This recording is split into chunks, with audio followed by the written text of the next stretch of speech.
नमस्कार मित्रों, धोरण 12 विज्ञान एकम 6 चैप्टर 1 सजीवों में प्रजनन विषय आज अभ्यास करीशुं। सर्वप्रथम આપણે પાઠમાં આવરી લેવાતા જે મુદ્દાઓ છે જેવા કે જીવનકાળ, સજીવોના અંદાજિત જીવનકાળ, તદુપરાંત સજીવોમાં પ્રજનન વિશે ચર્ચા કરીશું। તો સૌથી પહેલા મિત્રો આપણે જોઈએ કે જીવનકાળ, જેને લાઈફ સ્પાન એટલે આપણે લખીએ છીએ। સજીવોનો જીવનકાળ એટલે કે સજીવોના જન્મથી લઈ મૃત્યુ સુધીના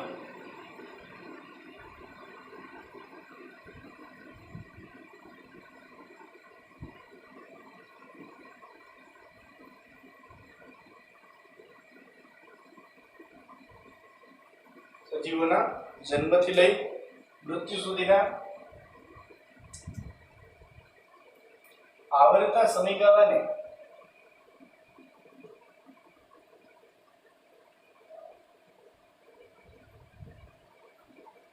સજીવોનો જીવનકાળ કહેવામાં આવે છે। મિત્રો, જીવનકાળ વિશે બીજી વાત કરીએ તો જીવનકાળ એ થોડાક દિવસનો ટૂંકો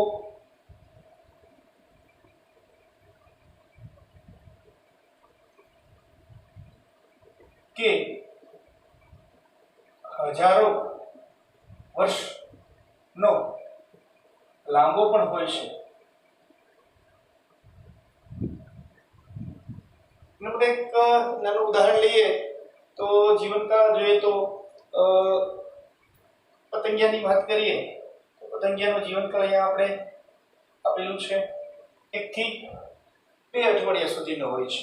જ્યારે હજારો વર્ષ લાંબાના જીવનકાળની વાત કરીએ તો પીપળાનું વૃક્ષ છે એ 900 થી લઈ 1500 વર્ષ સુધી અંદાજિત આયુષ્યકાળ એટલે કે જીવનકાળ ભોગવે છે અને કદાચ સરેરાશ જીવનકાળ એમાં 3000 પણ નોંધાયો છે પીપળાના વૃક્ષ માટે।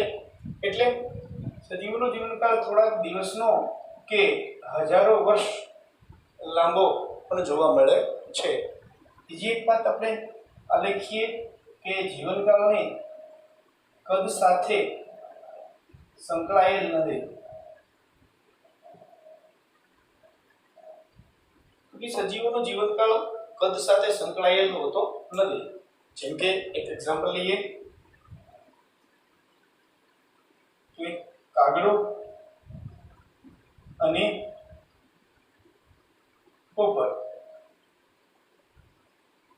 કદની દ્રષ્ટિએ જોઈએ તો બેયના કદમાં સાપેક્ષ તફાવત છે, નજીવો તફાવત છે, પરંતુ એના જીવનકાળ ચેક કરીએ તો કાગડો છે એ 15 વર્ષ જીવનકાળ ભોગવે છે, જ્યારે પોપટનો જીવનકાળ જોઈએ તો 140 વર્ષ છે।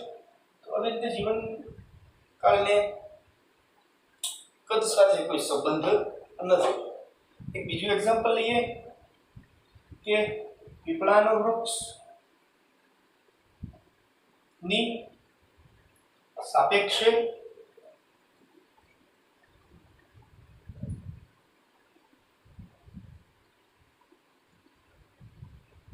કેરીનો વૃક્ષનો જીવનકાળ ટૂંકો હોય છે,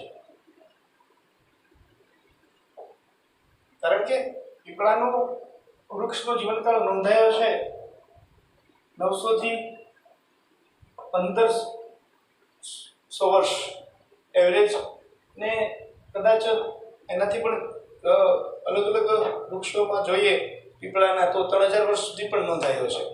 જ્યારે કેરીના વૃક્ષનો જીવનકાળ જોઈએ તો તે 100 થી 200 વર્ષ સુધીનો છે।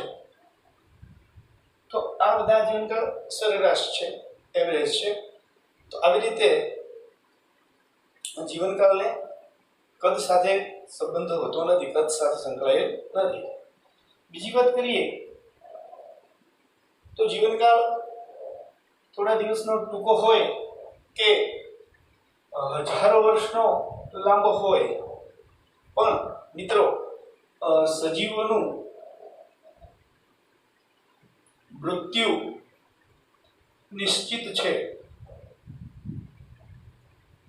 એટલે કે જીવનકાળ ટૂંકો હોય કે લાંબો હોય, સજીવોનું મૃત્યુ નિશ્ચિત છે.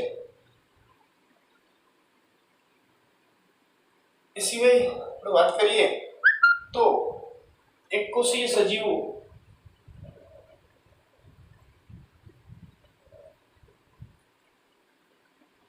સિવાય પૃથ્વી પરના કોઈ સજીવો અમર નથી. જેમાં આપણે જાણીએ છીએ કે અમીબા છે એનું મૃત્યુ નથી થતું. એ પહેલા એ પ્રજનન દ્વારા એટલે કે દ્વિવિભાજન દ્વારા એકમાંથી બે બાળ અમીબાનું સર્જન કરી દે છે. એટલે એકકોષીય સજીવોની વાત કરીએ તો તેના મૃત્યુ થતા નથી, તે અમર છે. બાકી બધા જ સજીવોના મૃત્યુ નિશ્ચિત હોય છે. હવે આપણે આગળ વધીએ, થોડી બીજી વાત કરીએ કે મિત્રો એ જાણીને આપણે નવાઈ થશે કે ઘણા વર્ષોથી આપણે જોઈએ છીએ કે વનસ્પતિઓ, પ્રાણીઓ પૃથ્વીના પટ ઉપર અસ્તિત્વ ધરાવે છે. તો એવી તો કોઈ પ્રક્રિયા છે કે જેના થકી આ સજીવો પૃથ્વી ઉપર નિર્માણ પામે છે, અને આ પ્રક્રિયા એ પ્રજનન છે, જેને આપણે રિપ્રોડક્શન તરીકે ઓળખીએ છીએ, અને જે હવે પછીના મુદ્દામાં આપણે ચર્ચા કરીશું. એ પહેલા આપણે અલગ અલગ સજીવોના અંદાજિત જીવનકાળ વિશે વાત કરીએ, લાઈફ સ્પાન વિશે વાત કરીએ. તો મિત્રો અંદાજિત જીવનકાળને સરળ યાદ રાખી શકાય એ માટે આપણે થોડી વાત કરી છે કે મિત્રો આપણે અઠવાડિયાથી લઈ અમુક વર્ષના વિભાગે 4 ભાગ પડ્યા છે. જેમ કે પતંગિયાની વાત કરીએ તો તે 1 થી 2 અઠવાડિયા સુધીનો જીવનકાળ ધરાવે છે.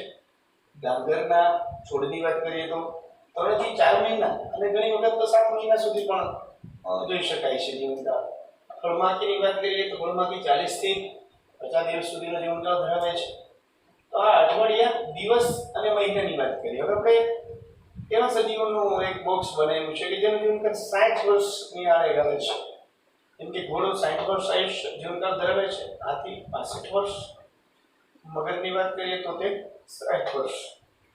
એમની સાથે બીજા પ્રાણીઓને પણ આપણે આવરી લીધા છે કે જેનો જીવનકાળ 15 ની નજીક છે. જેમ કે કૂતરાનો 10 થી 15 વર્ષ જીવનકાળ, ગાય 18 થી 22 વર્ષ અને કાગડાનો જીવનકાળ 15 થી 15 વર્ષ હોય છે. પછી એવા સજીવોને પસંદ કર્યા એક બોક્સમાં કે જેનો જીવનકાળ 100 થી વધારે છે. જેમ કે કાચબાની વાત કરીએ તો કાચબો 100 થી 150 વર્ષ જીવે છે, જીવનકાળ ધરાવે છે. પોપટ 140 વર્ષ જીવનકાળ ધરાવે છે, અને વડવૃક્ષની વાત કરીએ 200 વર્ષ જીવનકાળ ધરાવે છે. અને હવે બાકી રહી જતા 2 સજીવોને નીચેના બોક્સમાં આપણે રજૂ કર્યા કે ગુલાબ 5 થી 7 વર્ષનો જીવનકાળ ધરાવે છે, અને કેળ 25 થી 28 વર્ષનો જીવનકાળ ધરાવે છે. આગળ વધતા પહેલા આપણે જીવનકાળ વિશે વાત જોઈ અને સજીવોના અંદાજિત જીવનકાળ વિશે વાત જોઈ. હવે આપણે વાત કરીએ કે જે સજીવો પૃથ્વીના પટ ઉપર નિર્માણ પામે છે હજારો વર્ષથી, એ એક ધાર્મિક ક્રિયા છે કે જેને આપણે પ્રજનન તરીકે ઓળખીએ છીએ. હવે આપણે એ વાત તરફ આગળ વધીએ.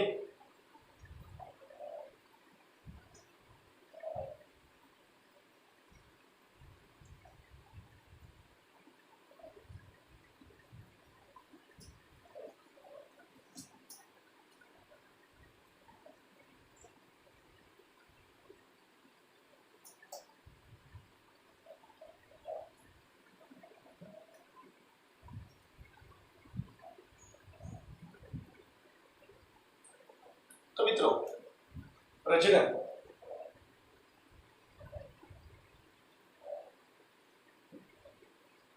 રિપ્રોડક્શન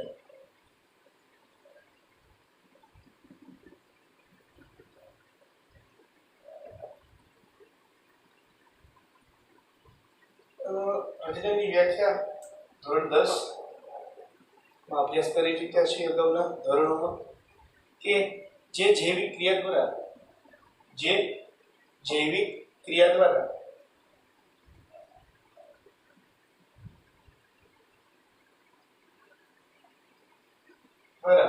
સજીવો પોતાની પુખ્ત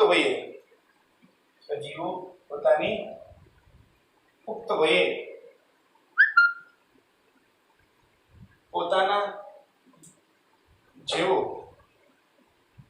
નવો સજીવ ઉત્પન્ન કરે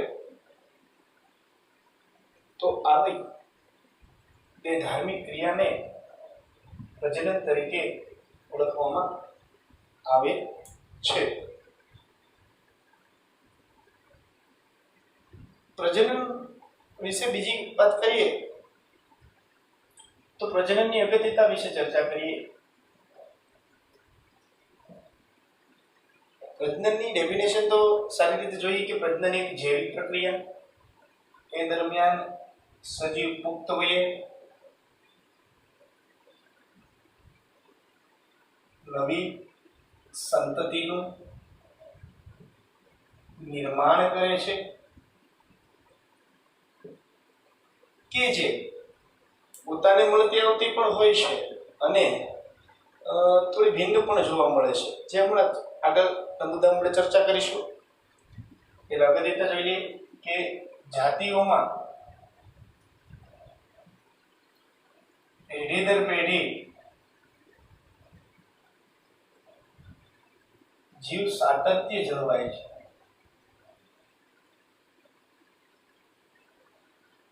પ્રજનન એક એવી પ્રક્રિયા છે કે જેનાથી જાતિઓમાં પેઢી દર પેઢી જીવ સાતત્ય જળવાય છે. જાતિઓના સજીવો મૃત્યુ પામે એ પહેલા નવા સજીવનું નિર્માણ કરતા જાય છે અને જેને કારણે જીવ સાતત્ય જળવાતું હોય છે. પ્રજનન એવી એક પ્રક્રિયા છે જેનાથી જનીનિક ભિન્નતા સર્જાય છે. તો હમણાં આપણે જોઈએ કે લિંગી પ્રજનન કે જેમાં બે જન્યુઓનું જોડાણ થઈ નર અને માદા જન્યુઓનું જોડાણ થઈ યુગ્મનજનું નિર્માણ થઈ નવી સંતતિનું નિર્માણ થશે અને આવી સંતતિઓમાં જનીનિક ભિન્નતા જોવા મળે છે.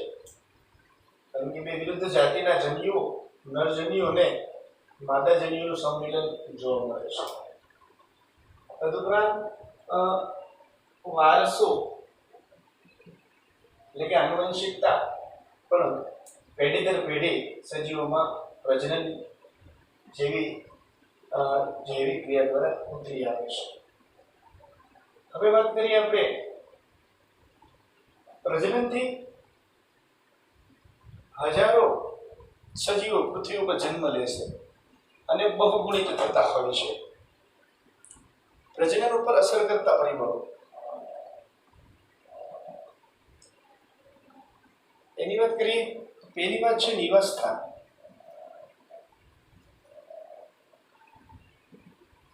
મિત્રો આપણે બધા જાણીએ છીએ કે ઘણા પક્ષીઓ છે એ અમુક વિસ્તારોમાંથી સ્થળાંતરણ કરી અને બીજા વિસ્તારો એટલે કે બીજા નિવાસ સ્થાનોમાં જતા હોય છે અને આપણે વિચરણ કહીએ છીએ.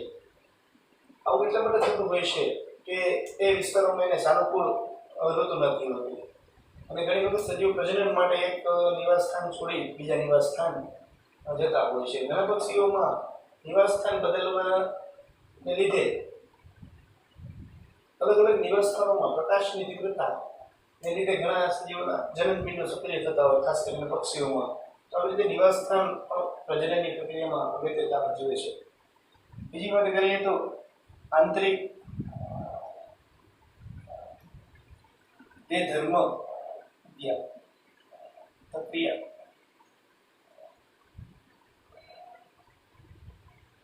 આંતરિક દેહધર્મ પ્રક્રિયાની વાત કરીએ તો ઘણા સજીવો છે એમાં તાપમાન આધારિત સજીવો લિંગી પ્રજનન કરી લૈંગિક ઈંડા મૂકતા હોય છે.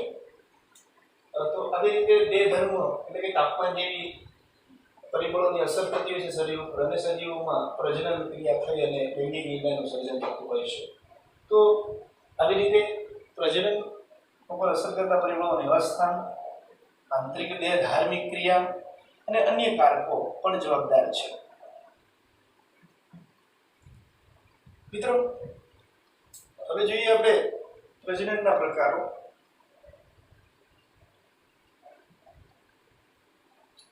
એક સજીવ કે એક સજીવ કે બે સજીવો માંથી નવી સંતતિનું નિર્માણ થતું જોવા મળે છે, જેને લઈને પ્રજનનના પ્રકારો પાડવામાં આવ્યા છે। એક અથવા બે સજીવોમાંથી પ્રજનનના મુખ્યત્વે જોઈએ તો બે પ્રકાર છે।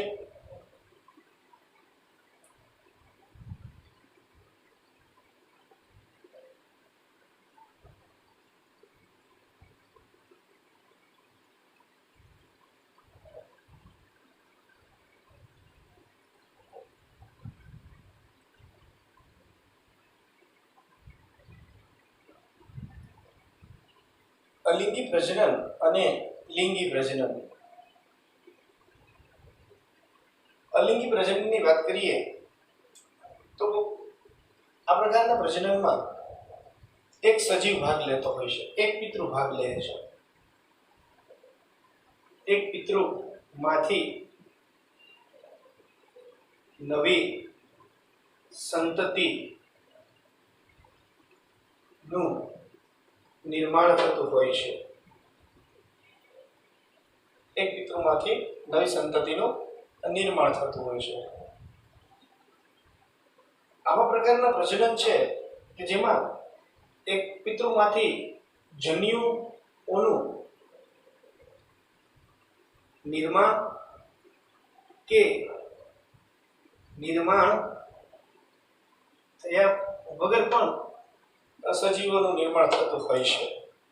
જેવા કે નિમ્ન કક્ષાની લીલ કોષમાં બીજાણુ નિર્માણ જે પ્રક્રિયાઓ થઈ અને એક જ પિતૃમાંથી એક જ દેહમાંથી નવા સજીવો નિર્માણ થતા હોય છે। અલિંગી પ્રજનનની વાત કરીએ તો અલિંગી પ્રજનન સરળ કક્ષાનું છે અને નિમ્ન કક્ષાના સજીવોમાં ખાસ કરીને જોવા મળે છે। બીજા પ્રજનનની વાત કરીએ તો જે લિંગી પ્રજનન છે, જેમાં બે સજીવો કે જે વિરુદ્ધ જાતિના હોય છે તે ભાગ લેતા હોય છે, જેમાં નરજન્યુ અને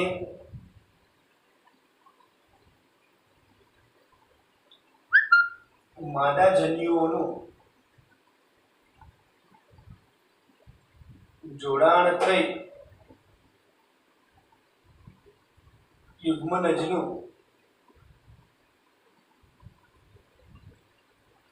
નિર્માણ થાય છે।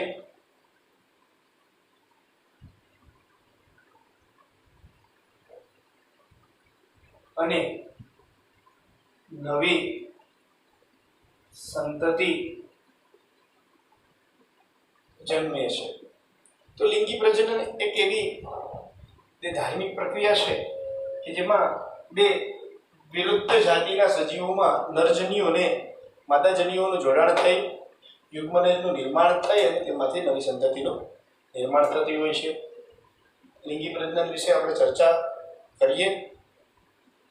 થોડીક અલિંગી પ્રજનન વિશે વાત કરીએ તો અલિંગી પ્રજનનમાં એક જ પિતૃમાંથી નવી સંતતિનું નિર્માણ થતું હોય છે, એટલે કે એક જ દેહમાંથી નવા દેહ બનતા હોય છે કે જેમાં જન્યુઓનું જોડાણ થતું હોતું નથી, જેથી સંતતિઓ આબેહૂબ પિતૃઓને મળતી આવે છે। સંતતિઓ આબેહૂબ પિતૃઓને મળતી આવે છે, કારણ કે એક જ પિતૃ દેહમાંથી નવા દેહનું નિર્માણ થાય છે કે જેમાં જન્યુઓનું જોડાણ થતું નથી, જેથી સજીવ નવી સંતતિ આબેહૂબ પિતૃઓને મળતી આવે છે, જે જનીનિક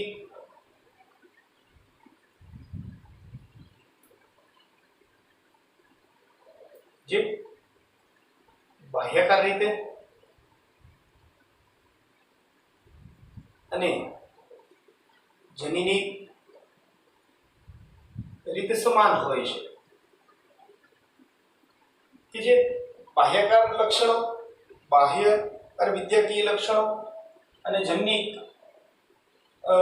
રીતે સમાન હોય છે, જેને આપણે જનીની પ્રતિકૃતિ તરીકે ઓળખાવીએ છીએ. મિત્રો, આ વાત કરીએ આપણે અલિંગી પ્રજનનની. હવે જોઈએ કે અલિંગી પ્રજનન છે ખાસ કરીને સરળ કક્ષાના સજીવ જેવા કે પ્રોટિસ્ટા, મોનેરા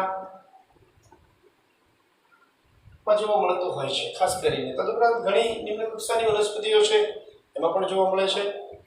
તો ચાલો આપણે હવે અલિંગી પ્રજનનના પ્રકારો વિશે ચર્ચા કરીએ.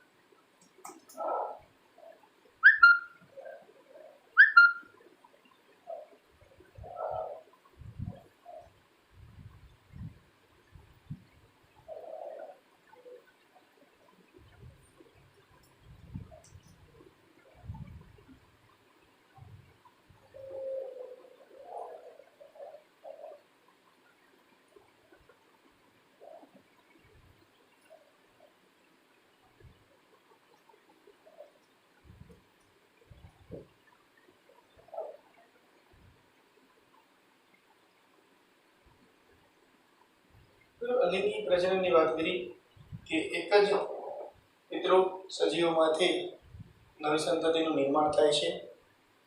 તેના પ્રકારો જોઈએ તો ખાસ કરીને આપણે વાત કરીએ કે નિમ્ન કક્ષાના સજીવો જેવા કે મોનેરા, પ્રોટિસ્ટા આવતા લીલ, ફૂગ અને નિમ્ન કક્ષાની વનસ્પતિઓમાં જોવા મળે છે.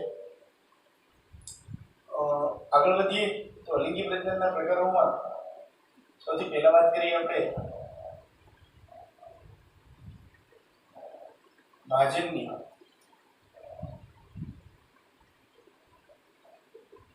ભાજનના બે પ્રકારોની વાત કરીએ તો દ્વિભાજન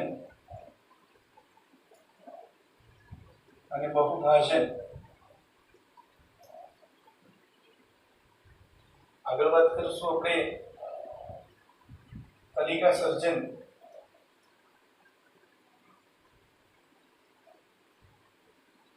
પછી આપણે વાત કરીશું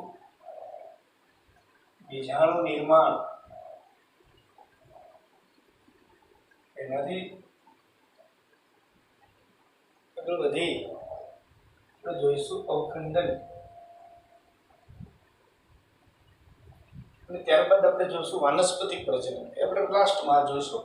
સૌપ્રથમ આપણે જોઈએ કે ભાજન એટલે કે નિમ્ન કક્ષાના સજીવો જેવા છે, ખાસ કરીને મોનેરા જેવા કે બેક્ટેરિયા. ઉદાહરણ તરીકે આપણે જોઈએ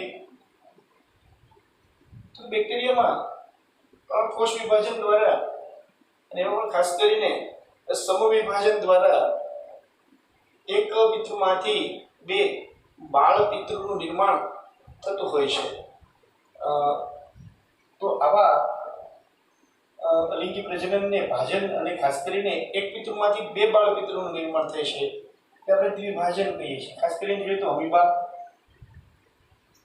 પેરામીશિયમ જેવા સજીવોમાં દ્વિભાજન જોવા મળે છે. અમીબાની વાત કરીએ તો અમીબા આપણે જાણીએ છીએ અનિયમિત આકારનું હોય છે.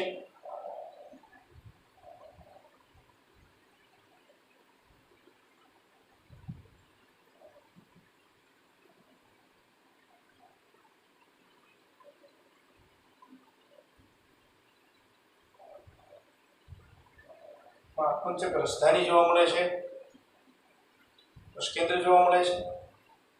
અમીબા જેવા સજીવો માં દ્વિભાજન જોવા મળે છે.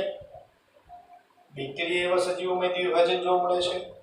બેક્ટેરિયા જેવા સજીવો છે એ 20 કે 30 મિનિટમાં એક બેક્ટેરિયામાંથી બે બેક્ટેરિયાનું નિર્માણ કરતા હોય છે. અમીબાની વાત કરીએ તો અમીબા પણ દ્વિભાજન કરે છે. સૌપ્રથમ તે પોતાના કોષ કેન્દ્રનું કદ વધારે છે. કોષ કેન્દ્ર મગદળ આકારનું બને છે.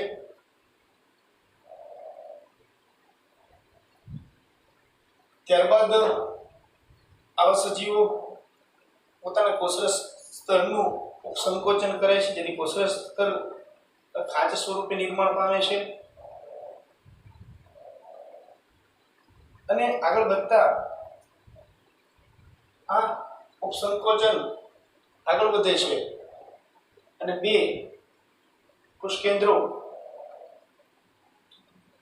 છૂટા પડે છે અને બે બાળ ઉપસંકોચન પૂર્ણ થાય છે અને બે બાળ અમીબાનું નિર્માણ થાય છે. સાથે સાથે કોષરસ પણ સરખા પ્રમાણમાં વહેંચાઈ જાય છે. તો આવા કોષ વિભાજનને જેવા કે સમવિભાજન દ્વારા જોવા મળે છે તેને દ્વિભાજન કહેવાય છે. પ્રતિકૂળ પરિસ્થિતિઓમાં ઘણી વખત અમીબા જેવા સજીવો છે બહુભાજન કરતા પણ જોવા મળ્યા છે. બહુભાજન માટે આવા સજીવો છે એ પોતાના શરીરને ફરતે સખત પડ બનાવી લે છે અને અનુકૂળ પરિસ્થિતિમાં પોતાના કોષ કેન્દ્રનું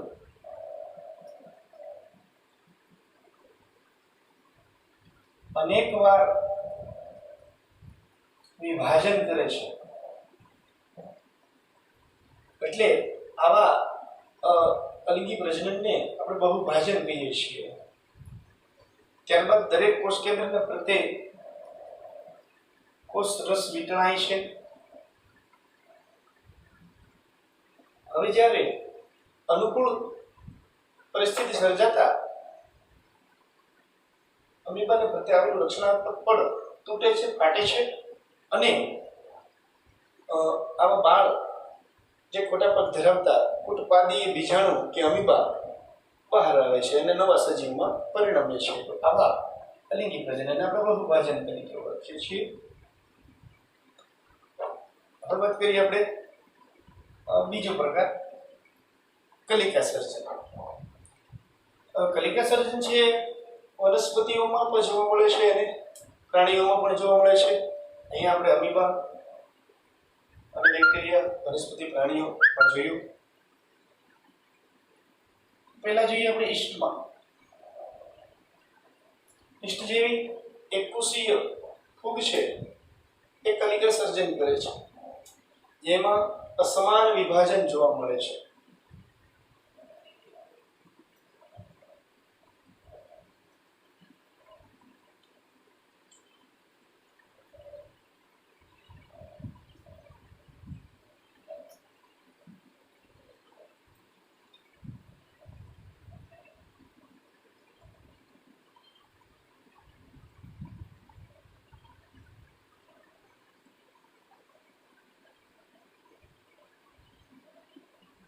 ઈસ્ટ જેવો સજીવ છે કોષ કેન્દ્ર, રાજધાની,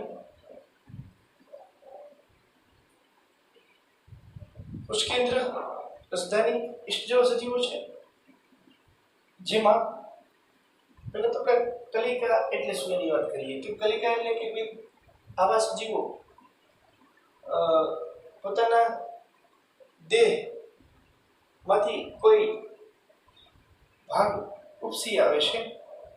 દેહનો કોઈ ભાગ કોષ વિભાજન કરે છે, સમવિભાજન કરે છે અને જેના પરિણામ સ્વરૂપ ઉપસી આવે છે. આવી રચનાને આપણે કલિકા તરીકે ઓળખીએ છીએ. સમય જતા કલિકાઓમાં કોષ કેન્દ્રનું વિભાજન પિતૃ કોષ કેન્દ્રનું વિભાજન થતા એક કોષ કેન્દ્રમાંથી બે કોષ કેન્દ્ર સર્જાય છે અને એક ઈસ્ટમાંથી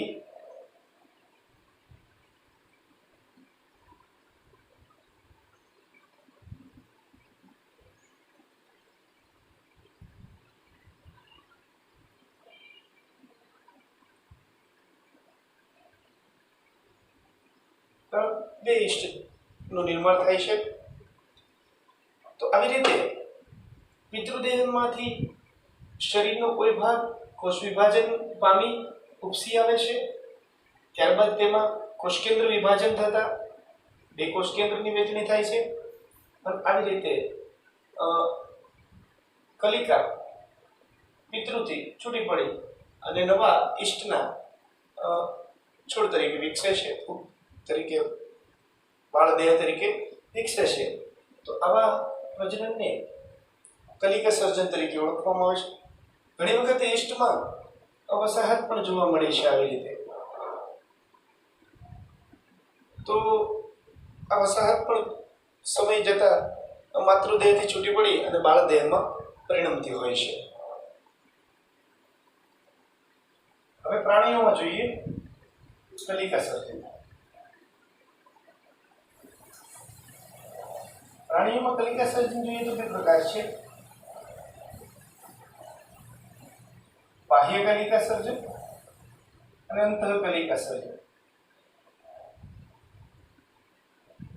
બાહ્ય કલિકા સર્જનની વાત કરીએ તો હાઇડ્રાના ઉદાહરણ તરફ આપણે જોઈએ કે હાઇડ્રા જેવા સજીવો કોષ્ઠાંતરી સમુદાયમાં આવે છે,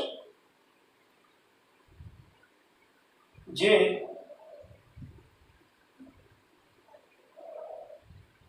કોષ્ઠાંત્ર ધરાવે છે.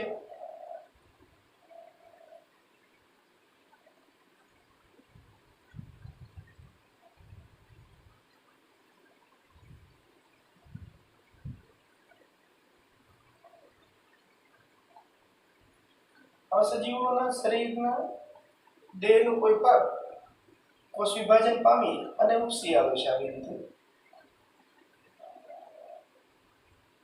સમય જતા આ ભાગ પુખ્ત પ્રાણીની જેમ સૂત્રાંગો વિકસાવે છે અને થોડા સમય બાદ માતૃદેહથી કલિકા છૂટી પડે છે અને તરુણ સજીવ તરીકે વર્તે છે. તો આવા પ્રકારના કલિકા સર્જનને શરીરની બહારના ભાગે દેહમાંથી ઉપસેલી રચના એટલે કે કલિકા વિકાસ પામી અને તરુણ સજીવમાં પરિણમે છે. આવા લિંગી પ્રજનનને આપણે કલિકા સર્જન, બાહ્ય કલિકા સર્જન તરીકે ઓળખીએ છીએ હાઇડ્રા જેવા પ્રાણીઓમાં. અંતઃકલિકા સર્જનની વાત કરીએ તો વાદળીમાં જોવા મળે છે. સ્પોન્જીલા વાદળીઓ છે એ પ્રતિકૂળ પરિસ્થિતિમાં પોતાના શરીરમાં ફરતે વિશિષ્ટ પોતાના શરીરમાં આવેલા કોષકેન્દ્રને ફરતે વિશિષ્ટ આવરણ રચી લે છે અને વિશિષ્ટ કોષસમૂહો બનાવે છે પોતાના શરીરને ફરતે.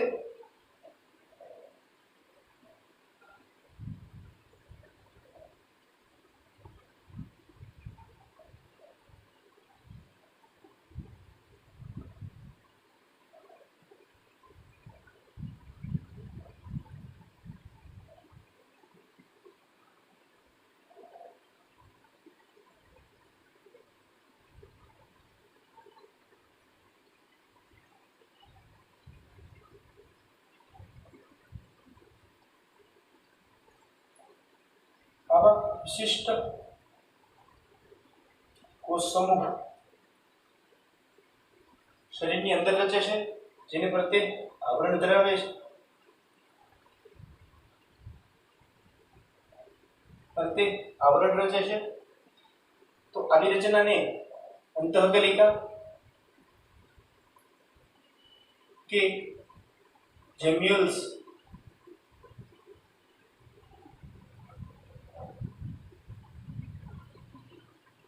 તરીકે ઓળખવામાં આવે છે.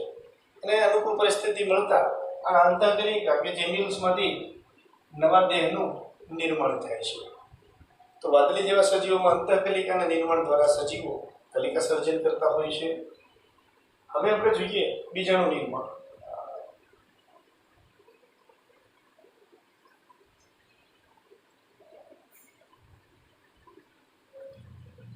બીજાણુ નિર્માણની વાત કરીએ તો બીજાણુ નિર્માણની પ્રક્રિયા સજીવો છે એ પ્રતિકૂળ પરિસ્થિતિ દરમિયાન જોવા મળ્યું છે. પ્રતિકૂળ પરિસ્થિતિમાં સજીવો પોતાના શરીર પ્રત્યે ત્રિસ્તરીય રક્ષણાત્મક આવરણ રચે છે. આ આવરણ રચવાની ક્રિયાને કોષ્ઠન કહે છે. શું કહે છે? તો કે બીજાણુ નિર્માણ પ્રકારના લિંગી પ્રજનનમાં સજીવોમાં પ્રતિકૂળ પરિસ્થિતિમાં સજીવો પોતાના શરીરને ફરતે ત્રિસ્તરીય રક્ષણાત્મક આવરણ સર્જે છે, જેને કોષ્ઠન કહે. ખાસ કરીને મિત્રો જોઈએ તો અમીબા જેવા સજીવોમાં બીજાણુ નિર્માણનો અભ્યાસ કરીએ તો અમીબા પ્રતિકૂળ સંજોગોમાં પોતાના ખોટા પગ ખેંચી શરીરને ફરતે ત્રિસ્તરીય રક્ષણાત્મક કવચ આવરણ રચે છે. આ ક્રિયાને કોષ્ઠન કહે છે. ત્યારબાદ કોષ કેન્દ્રનું અનેક વખત વિભાજન થાય છે કરે છે. તદુપરાંત કોષ કેન્દ્રને પ્રતિકોષરસ પણ વીંટળાય છે અને અનુકૂળ પરિસ્થિતિ મળતા કોષ્ઠન તૂટે છે, ફાટે છે અને આવા અસંખ્ય બાળ અમીબા તો કુટપાદીય બીજાણુ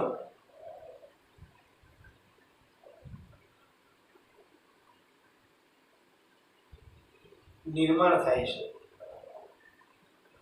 તો આવા અલિંગી પ્રજનનને બીજાણુ નિર્માણ કહેવામાં આવે છે, કે જેમાં અમીબા જેવા સજીવો પોતાના ખોટા પગ સંકોચી ખેંચી પોતાના શરીરને ફરતે ત્રિસ્તરીય રક્ષણાત્મક આવરણ રચે છે. ત્યારબાદ પોતાના કોષ કેન્દ્રનું અનેક વખત વિભાજન કરે છે. દરેક કોષ કેન્દ્ર ફરતે કોષરસ વીંટળાય છે અને બાળ બીજાણુનું નિર્માણ થાય છે. હવે જ્યારે અનુકૂળ પરિસ્થિતિ સર્જાતા કોષ્ઠન તૂટે છે અને આવા અસંખ્ય ઉત્પાદીય બીજાણુ બહાર આવે છે.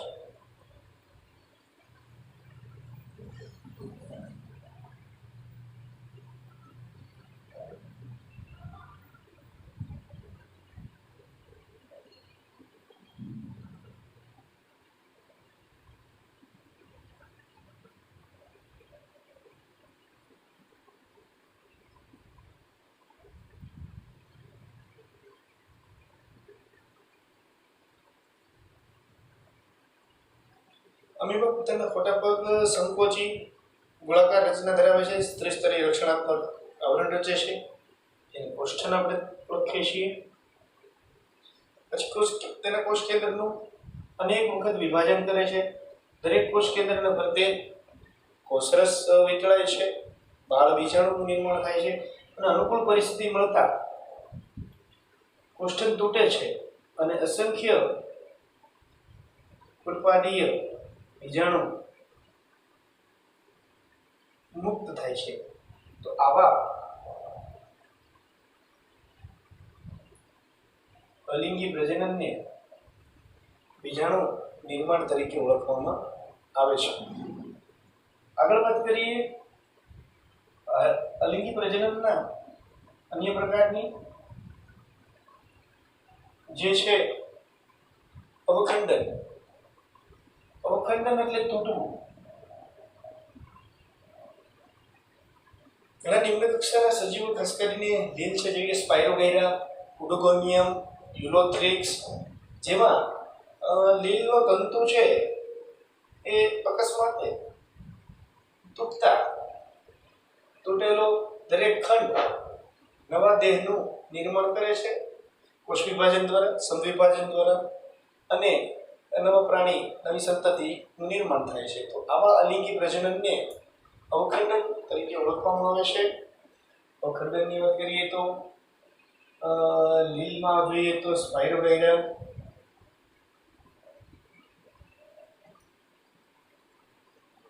હિલોથ્રેક્સ,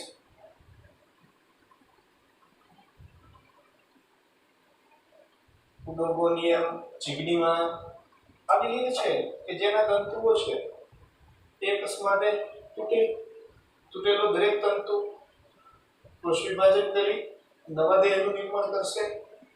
તો આવા લીલી પ્રજનનને અવખંડન તરીકે ઓળખવામાં આવે છે. મિત્રો હવે અલિંગી પ્રજનનમાં આપણે આગળ વધીશું વાનસ્પતિક પ્રજનનની, જેની વાત હવે આપણે પછીના લેક્ચરમાં કરીશું. ધન્યવાદ.